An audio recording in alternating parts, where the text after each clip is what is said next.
kulankani oo ay soo qaban qaabisay jaamacadda Hargeysa ayaa aqoon-yahan Axmed Cabdishakuur Cumar oo shahaadada heerka labaad ku qaatay culumta la xiriirta shidaalka oo khudbadu ka jeediyay jaamacadda Hargeysa waxa uu kaga hadlay shidaal la sheegay inuu xun yahay kaasi oo soo galay Somaliland waxaan u sheegay in aanu jirin haba yaraatee shidaal xun oo soo galay Somaliland ee shidaalkani uu yahay mid ay isticmaasho dunidu qaatayna hawada qoyan ee ka jirta deegaanada Somaliland isagoo sheegayna inuu shidaalkani u fiican yahay deegaanka oo aan wax dhibaato gaarsiinaynin compoundka ethanol la yiraahdo ee batroolkeena ku jira waa kan maanta laga hadlayo ee gawaadhidu u fariisteen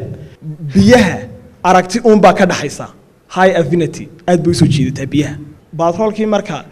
ethanolshi uu ku jirto 15% ama 10% oo volume markay batroolkeena ethanol ku jirto oo dantii laga lahaana ay ahayd in laga dhigo batroolkeena oxygenated si deegaankii dadkaba uu anfaco ayaa waxa dhacday climate-ka dalalku way kala wada duwan yihiin inaga humidity iyo biyaha hawada ku jira ayaa badan batroolkeenu wuxuu soo nuugayaa biyaha hawada ku jira ethanolshu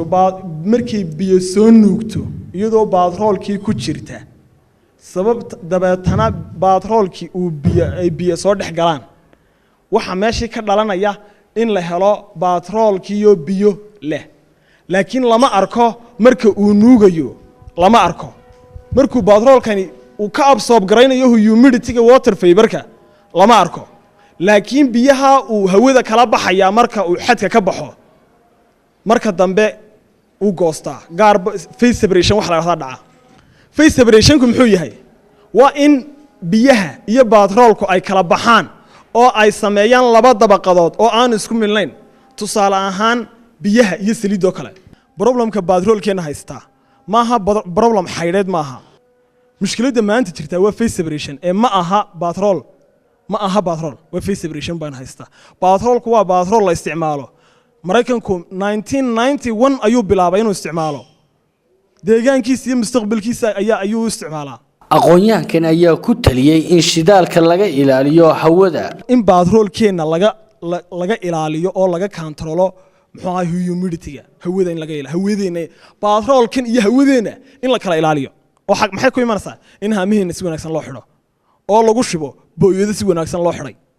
oo lagu shubo kaalmo si wanaagsan loo xidhay oo dabeeta lagu shubo gaari si wanaagsan loo giijiyay si aanu hawaba u helin booyadii in biyaabay soo nuugtay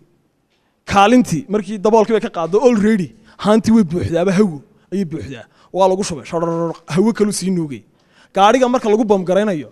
waxa weey hawo kale sii qaadanaya marka gaari ijinkaaga dhexdiisa inuu ku kala baxo de batroolku xaq buu leeyahay macnaheedu waxa weey hadii batroolka la xiro oo dibadda loo diido batroolkeenu kala bixi maayo gabagabadii halkaasi ayaa waxa su'aalo ku weydiiyay aqoon-yahanka ardaydii dhageysanaysay khudbadaasi Mukhtar Ismaaciil Ali TV-ga Universal Hargeysa.